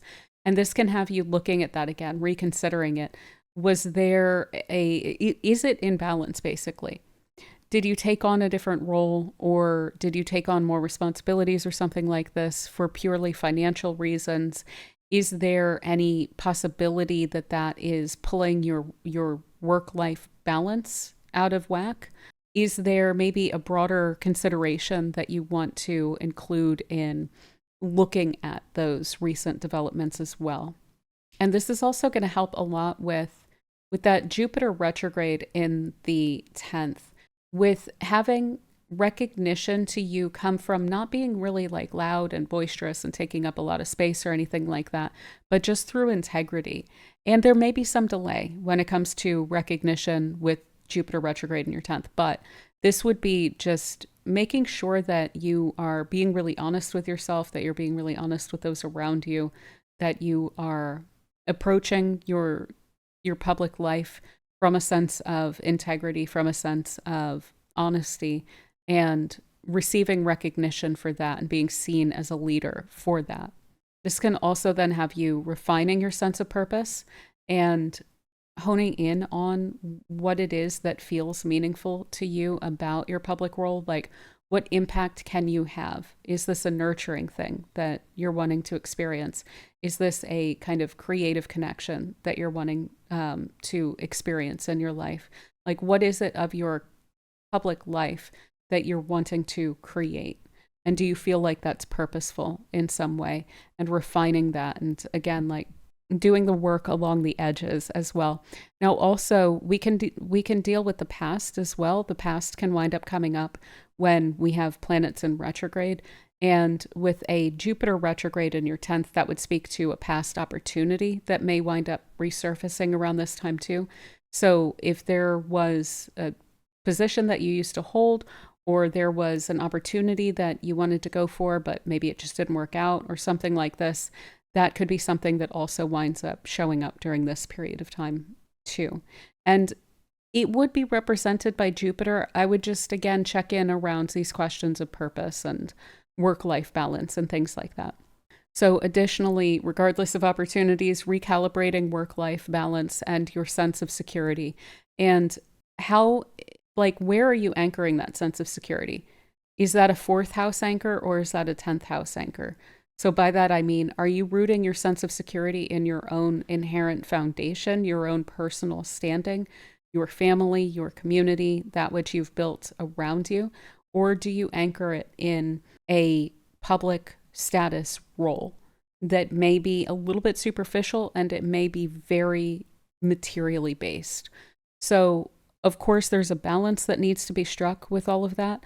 But looking at that sense of security and trying to appreciate maybe the more abstract aspects of that as well, not just the income, not just the paycheck, but looking at security as something that is a lot broader within your life. And where does that public role fit into all of that? Is it taking an outsized kind of position there? Or is this something that you feel like you can double down on? Your public role for a greater sense of security? Like maybe you have been in a stable position and you are secure, and that's wonderful. But maybe there are opportunities that you haven't quite pushed for, and that could create a sense of even greater security and stability and richness in your life as well. And yeah, just again, keeping in mind that work-life balance as well, I think is going to be quite important here.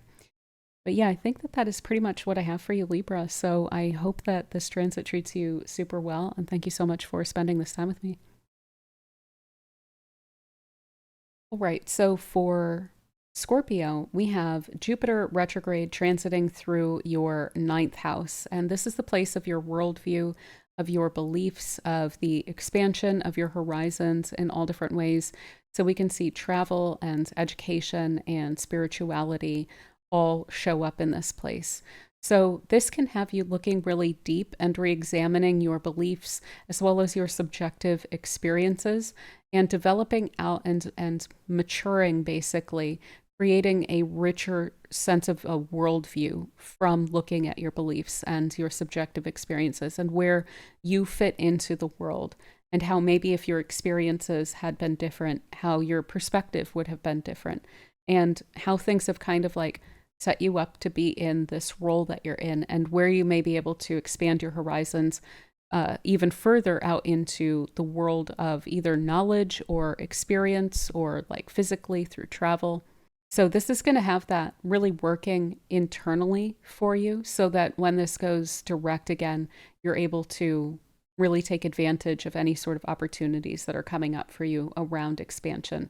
So looking at those beliefs, looking at your subjective experiences, is there anything there that may be holding you back, that may be a self-limiting belief or something like this? Or have your subjective experiences had you a little bit fearful of pushing yourself outside of a comfort zone or things like this? Is there some travel that you've always wanted to do? Is there a culture you've always wanted to connect with? Is there a course that you've always wanted to take? This would have that really coming up again and kind of rearing its head, so that you have to look at that and you have to then re-examine why it is maybe that you haven't done that yet, and maybe think about getting on it too. So also spiritual or serendipitous study opportunities may wind up arising around this period of time. So by that, I mean, when it comes to study, you may be just finding yourself experiencing some weird either synchronicities, like there's a whole field that you didn't think about that you just happened to come across when you were reading some random book, and now you're going to get super into it, and it's going to be like a trajectory changing kind of an experience or something like this, or a real development of your spirituality either through like course study, like maybe online courses or something like this, or through church or temple connections or things like this, through people that you're learning from, or through learning and your own experience of your spirituality and everything like that. But I would expect for there to be a lot of synchronicities and serendipitous kinds of experiences through study as well, especially to bring you into a greater understanding, a more thorough understanding of yourself and of what you believe too. So also when it comes to travel, this can have you reviewing those plans for travel. There can be delays when there's a retrograde planet in your ninth house when it comes to travel plans and so forth. And maybe you're deciding that you want to take a different trip. It's just a review of that. But also you may be looking back at past experiences that you've had farther afield or away from home, outside of your comfort zone, and review, like looking at those things that you learned from those experiences of pushing yourself outside of a comfort zone, and maybe reincorporating or reintegrating those things, or looking at that as something that is really valuable, and therefore deciding that you want to like push yourself outside of a comfort zone again, or go and travel somewhere farther away again. So also, when it comes to learning and teaching, there is this kind of reflective quality there. So again, there may be a mirroring effect, or there may be just funky, interesting spiritual experiences that you have with sharing ideas or bringing in other people's ideas. So this could be where you are teaching from a subjective perspective, knowingly, and you are kind of connecting with people based on similar perspectives or similar experiences, or you're sharing your experience, which is very different from someone else's, or you are learning about other people's experiences and things like this. So there's this kind of reflective quality where you're really taking something in deeper, regardless of whether you are in a teaching or a learning position, is basically what I really want to emphasize there. And there may be a little bit of both in that as well. But yeah, I think that is pretty much what I have for you, Scorpio. So I hope that this transit treats you super well. And thank you so much for spending this time with me. All right, so for Sagittarius, we have Jupiter in Cancer retrograde transiting through your 8th house. And this is a place of your interconnections, entanglements with other people. This is a place of vulnerability and dependencies. Joint finances are something that is very much attributed to this house. So any sort of loans or financial agreements or financial partnerships that you have with people, be it like personal, like marriage, or be it a business partnership or something like this as well. This is also a very psychological place, and it can have to do with the psychological and emotional content of the people that you deal with as well. And this can also be a kind of spiritual, esoteric place as well. There's a lot of stuff that goes on in this house. So this can really have you reevaluating and reconsidering some financial and emotional commitments that you've made. Maybe you were deciding that there's too much going out and that it's not really worth something, and you're looking at whether you want to maybe cut back on certain things. Maybe you have an agreement with someone that you're wanting to renegotiate or that you're wanting to step out of.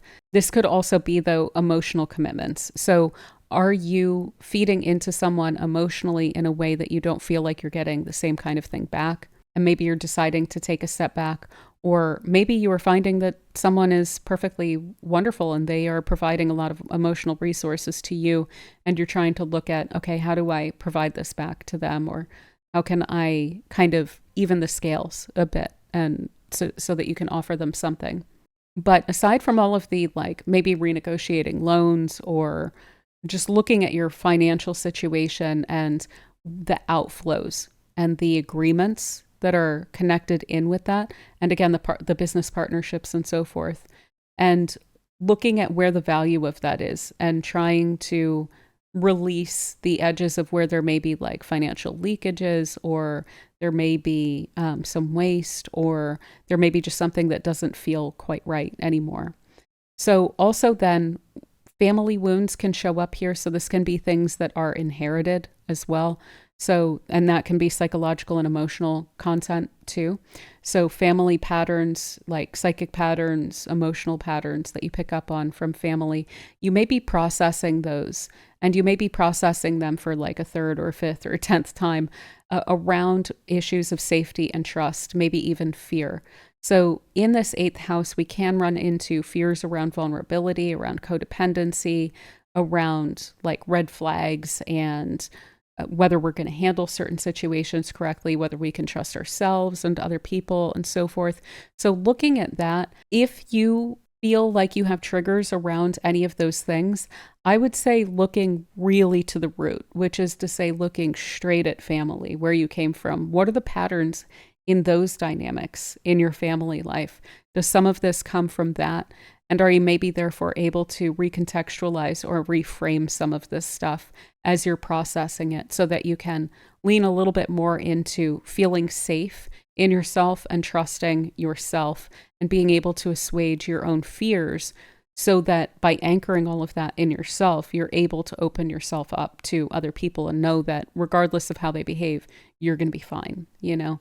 So also, you may be revisiting old entanglements. If someone shows up again under this influence and things were complicated before, I would say maybe they've shown a lot of red flags in the past, or maybe they complicated your life in some way. I would really think a lot about that, about maybe not doing that, maybe not pursuing that.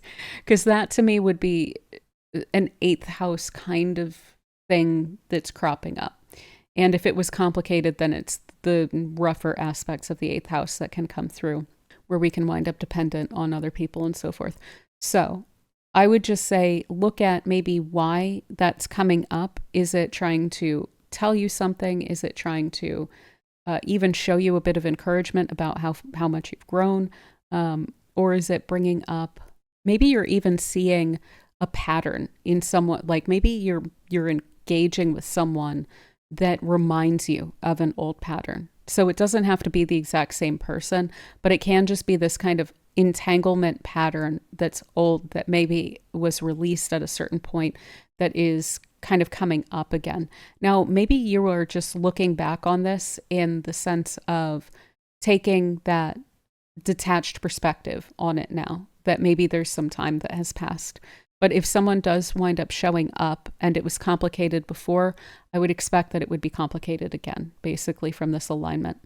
Also, a lot of introspection around bonds, also trauma bonds and things like that can show up here. That's why I say, like, there can be some rougher edges to this house. It's not that all eighth house experiences are like that, but those kinds of experiences do show up here specifically. And yeah, introspection around any sort of dependencies and vulnerability. So do you look to others for a sense of assurance? Do you look to others for affirmation? Or do you feel like you're able to really root that deeply in yourself at this point? Maybe introspecting a lot about those kinds of processes and how people can wind up entangled, and whether you feel like you can be vulnerable with other people, whether you feel like you can be interdependent with other people, or if there's still maybe a little bit of an imbalance there, if there ever was an imbalance there. But this is a really wonderful period of time for shadow work, for inner work, for internal expansion. So that kind of spiritual release, basically, the surrender can be a major thing that comes up with the eighth house as well. Just letting go and allowing for things to play out as they will, and not trying to control the uncontrollables, basically. Like, this is something that is very much having to do with things that are outside of yourself, and all you can really account for, all you can really control is yourself. And so releasing any sort of attachments to those outcomes with other people, releasing any sort of cords or ties that you may have, old ties to people who were like kind of even maybe no longer a part of your life, and just allowing for yourself to be free and to expand internally and be able to feel safe doing that, and not need to look outside of yourself for something to expand into, basically. But yeah, I think that is a lot of what I have for you, Sagittarius. So I will just say it should be financially pretty okay. I would avoid overspending, not because this looks like a problem area at all, but just because we can overdo things a little bit when it comes to Jupiter, and this is the outflow area. So just making sure that you're not doing that in a kind of throwing caution to the wind kind of way, spending on things or making willy-nilly like financial agreements or things like that. But yeah, other than that, it should be a pretty positive thing financially for you as well, and for just spiritual development and healing and inner work and things like this. So yeah, I think that is pretty much what I have for you, Sagittarius. So I hope that it treats you super well, and thank you so much for spending this time with me. All right, so for Capricorn, we have Jupiter retrograde in Cancer transiting through your 7th house. So this one is pretty straightforward. This house has to do with other people, especially your one-on-one connections with other people. This can also be agreements and partnerships and legal concerns, like where there's another party as well. So this is likely to have you reflecting quite a bit on your connections with others. So just on relationships in general, reflecting on that, thinking that through, looking at that from multiple different angles, and especially with regard to the emotional availability of the people that you're connected with or yourself toward them. and the emotional honesty as well on both sides there. So looking at that probably from a perspective of like integrity, right, is probably the way that you would look at that. And is that there? Is it not? Is it mutual? Do you feel like your connections with those around you are really satisfying and fulfilling and like complete? Or do you feel like there's something missing? Do you feel like there's a kind of holding back, or that there is maybe even a bit of a transactional nature to some of those connections or relationships? And are those really worth it to keep around? Or how much do you really want to be investing in those? So looking at all of that, you may even be reminiscing on when you felt like you had more connections that were really fulfilling. And you may be wanting to connect with other people. You may be looking at collaborations that you've done in the past, on partnerships you've had in the past, on friends you've had in the past, and desiring to bring some of that back together. So you may be reaching out to people, people may be reaching out to you, but especially those connections which tied in somehow to a sense of purpose or meaning or common cause or like-mindedness, like-heartedness, and a feeling of really belonging. And yeah, there's this desire to deepen the connections that you have. So like, again, in terms of emotional openness, in terms of like emotional intelligence of the people that you're connecting with and of yourself in those connections, and wanting to build up a lot of trust, wanting to build up even perhaps an ability to be vulnerable with each other and to really nurture each other. And so if you have been kind of going through life, I know I've done this a few times. I'm a pretty sensitive person, but I'm also able to back burner that quite a bit. And so I can wind up getting into a lot of connections where it's like, there's a lot of surface level stuff. And I kind of forget at times until I'm brought back to it, like, hey, you're a sensitive person. You really like giving. And maybe even I've had frustrations in connections before, and I've been like, why is that there? And it's like, oh, because I don't feel like I'm able to give enough to this person. I don't feel like I can be super open with my affection and care for this person because I know it's not going to get reciprocated. And so I just know that that relationship isn't for that, right? And so looking at those connections, you may be really desiring to have those connections where you're able to nurture someone else in your life again. And you may be building that with people that you are connected with now. You may be looking to people from the past and reconnecting to them. Or you may be looking at, where can I reach out? Where can I develop these connections? Where might I meet these people that I would connect with on more of a purpose level, or on a like heartfelt kind of common cause level as well?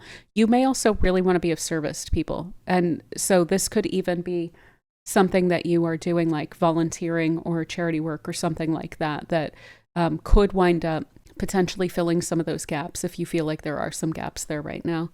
And yeah, also really re-examining boundaries. So where do other people end? Where do you begin?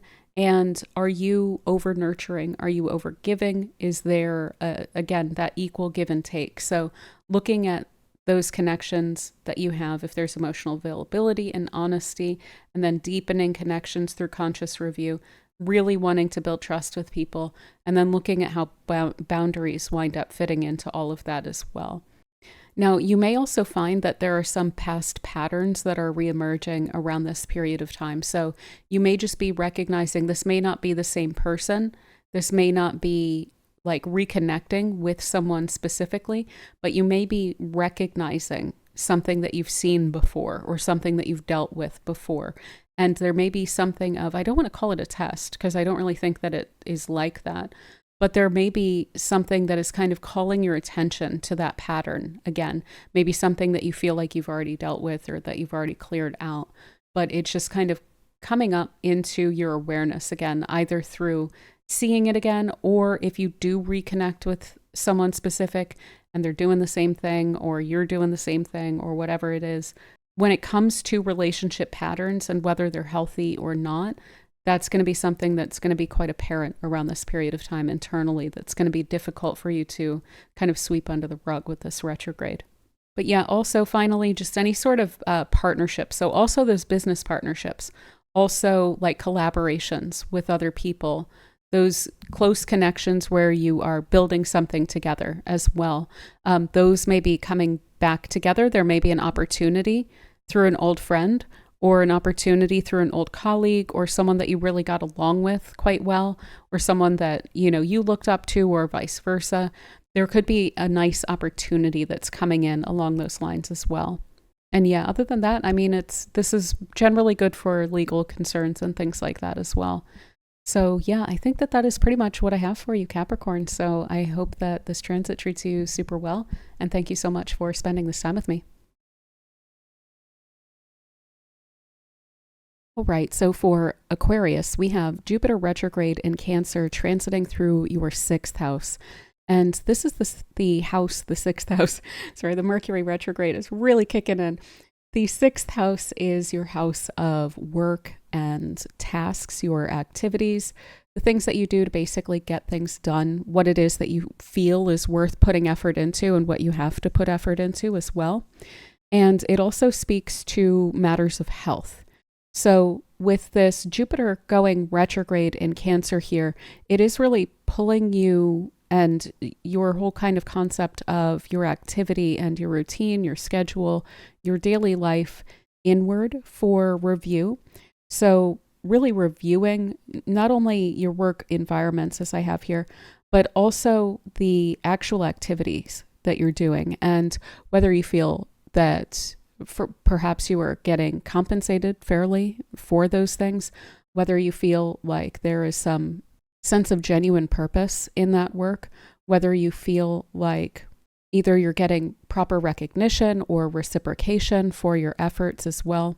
And so you may really feel like you are getting called to look at that from different perspectives. Now, this can come through in the way of kind of forcing you to look at it. Like maybe there's going to be some kind of edge to that really stands out where you're like not quite thoroughly satisfied with this aspect of it. I'm sure we can all find some little aspects of our daily working lives that are like that. But these things may really stand out. So I would say if that winds up arising, I would really just try and look at it as something that's trying to help you to improve it. So it's standing out so that you can do something about it. And one of the ways that this may wind up occurring is that retrograde is, again, it's kind of like receiving. It's a lot of taking things in. And with Jupiter in the 6th, you can feel very busy. So you may just genuinely feel like there's way too much on your plate and that you're needing to delegate, or you're needing to give back to others certain tasks that you feel like you're taking on from them, or at least to speak up or to address somehow the fact that there's just kind of too much on your shoulders, basically.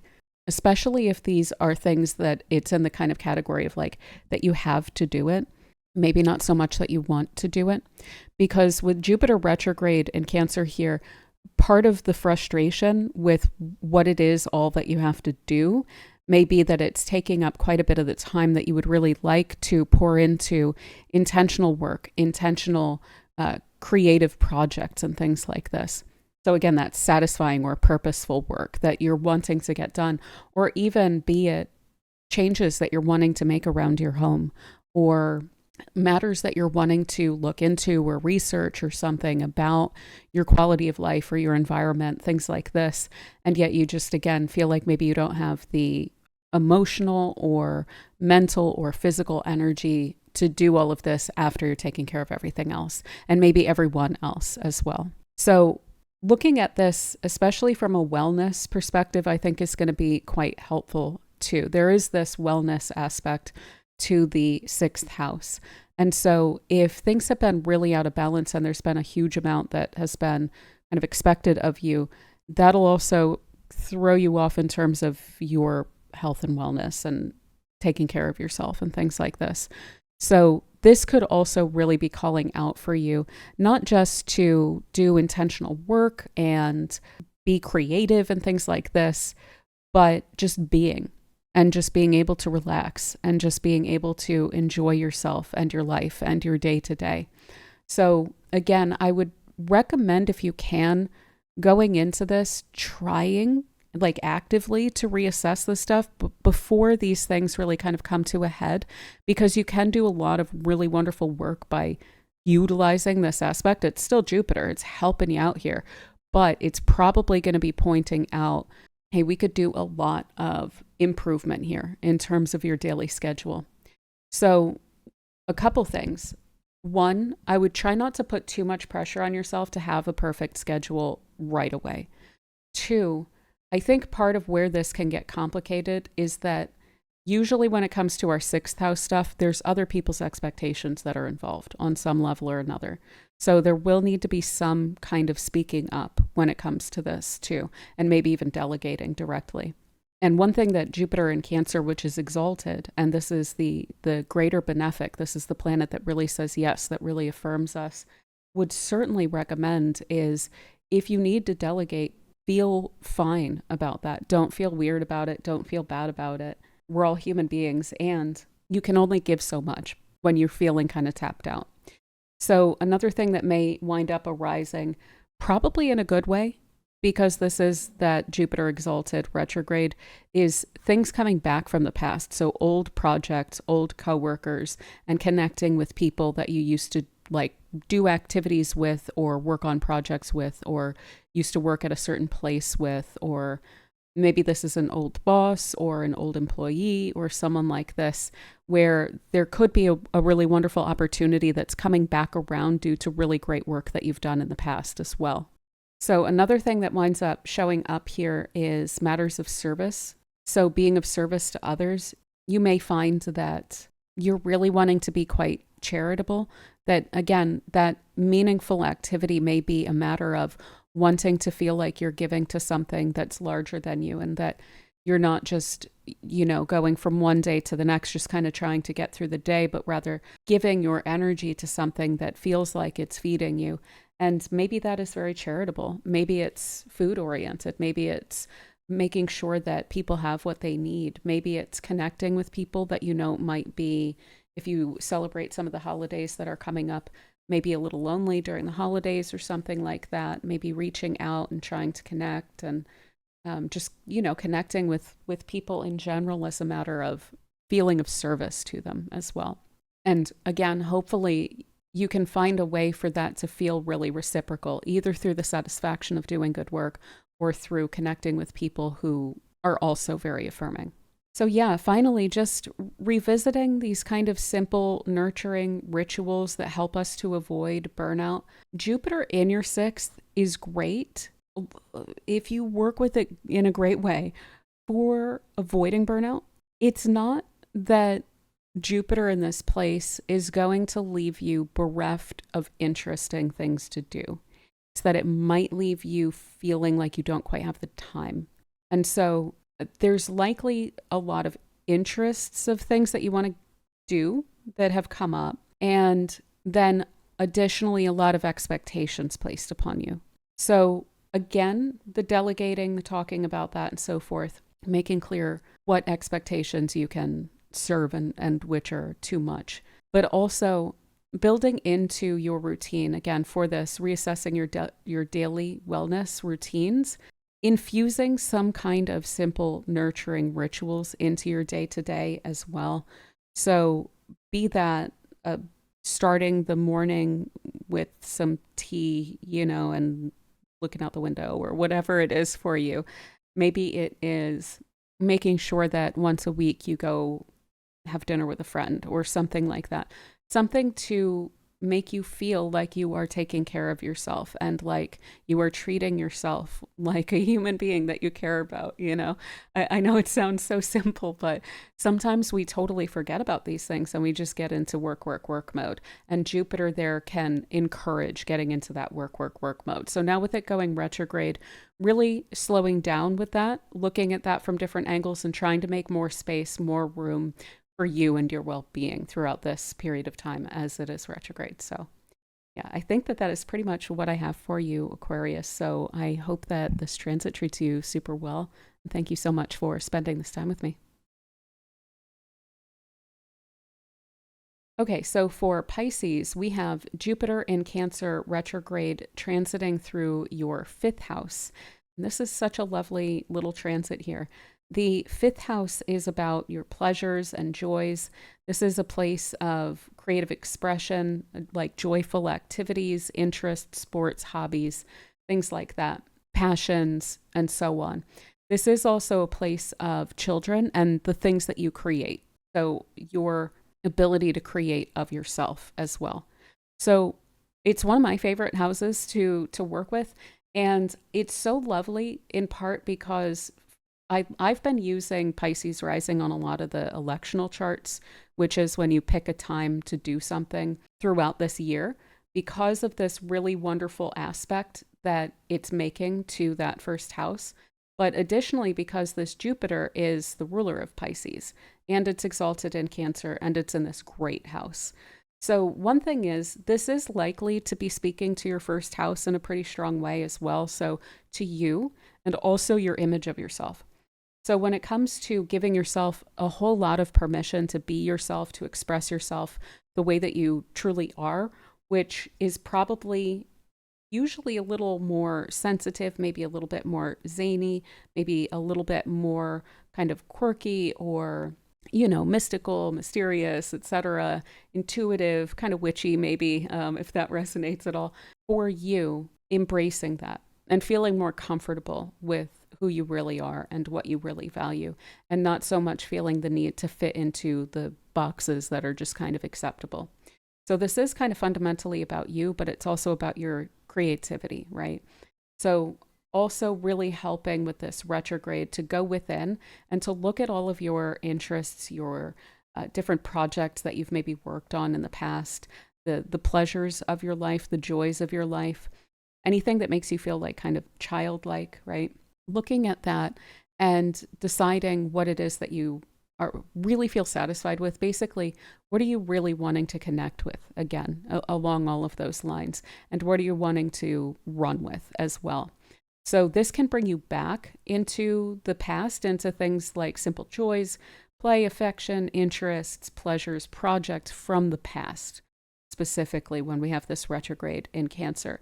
So something may be cropping up that you used to be into, and maybe for some reason or another, maybe peer pressure, maybe not, feeling like you had outgrown it or like you shouldn't be into it anymore, or maybe you just kind of lost touch with it and you're wanting to reconnect with that as well. So I would be super open to those kinds of things that are coming up again.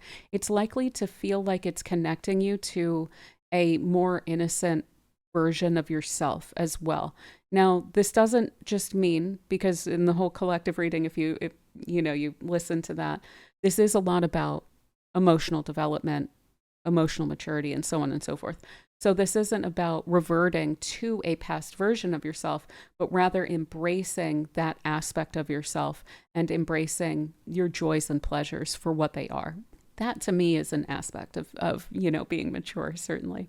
So yeah, reconnecting with simple joys. Maybe you used to like to go out and do some specific thing, go to a park with friends, or take some kinds of maybe yoga classes or whatever it is. Reconnecting with that and play. Maybe you want to have a game night. I feel like that's something we've all kind of fallen out of. Maybe I should speak for myself, but I know that I've seen this other places of like, what happened to house parties and what happened to board game nights. So maybe that's something you want to initiate, is just like kind of bringing people back together again that either used to have fun together or new people in ways where we all used to have fun together, like collectively we used to generally, kind of do those things a lot more.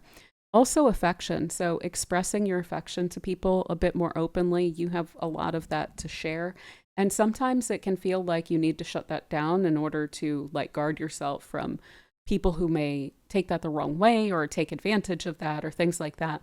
But trying to figure out where you can protect yourself with this Cancer energy, but still express openly how you feel so that you're not boxing yourself in as well. So how do you protect yourself while also being able to be open? That I think is going to be really a good thing to spend some time thinking about as well.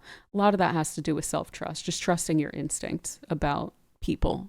The moment they show you that they're not trustworthy, to cut them off and to not feel bad about it, and not gaslight yourself about it, basically. Then you can be a lot more open. So also reassessing again what you truly enjoy, emotional authenticity, again, whatever that is, whether it's something you really want to wear on your sleeve or not, you should be able to connect to what you really love, you know.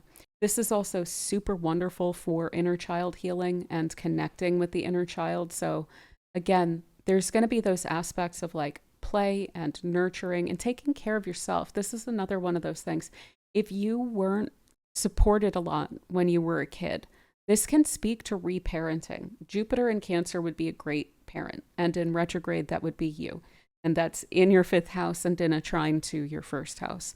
So there is a really wonderful alignment here that is quite rare to be able to, like, there's guided meditations and stuff like that to kind of connect with or get yourself more like psychologically attuned to, okay, I'm looking at the inner child, I'm directly interacting with the inner child, and I'm trying to be supportive to it, right?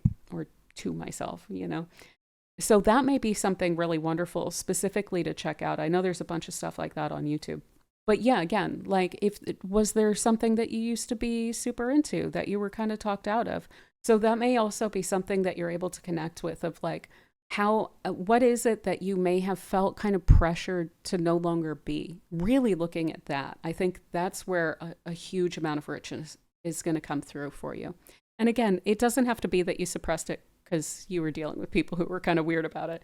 This can also definitely just be you lost touch with it because you got busy and you had a bunch of responsibilities or something like that too. So also, if you have any creative projects or you're reminiscing on some creative like hobbies and interests, one, if it's a reminiscing thing, I would highly recommend trying to pull that back into your daily life again. That's what this Jupiter would really be encouraging. But if you have any that are ongoing, they should be really flourishing through introspection and even through that reminiscence. I'm now realizing why I worded it that way. When you are going within and you're remembering things and you're remembering emotions that you've had, and it's kind of evoking, you know, things maybe that you haven't felt in a little while. Are they good? Are they difficult, etc.? Just something that's a little bit different than the energy you've been in recently. And then also looking really within as to how it is that maybe even the world as it is making you feel. And just expressing yourself creatively around that. I know there's a lot of people who are super worried about where the world is right now, and yet they feel like they don't know what to do about it. If I could recommend anything, pick any creative hobby that you have and just express how you're feeling about it through that. There doesn't have to be any sort of an intention toward publishing or like, I'm going to put this out and it's going to change everything. The way that you're feeling about and the way that you, in your position with your perspective, are bearing witness to what's unfolding in the world is in and of itself just valuable. So just expressing it at all. And then if you want to put that out there somewhere and see if it can like touch other people as well, then that's super great. But that may also certainly be something that's that winds up arising for you with this as well. But yeah, I think that that is a lot of what I have for you, Pisces. It's such a great transit. I love that one. But yeah, so I hope that it treats you super well. And thank you so much for spending this time with me.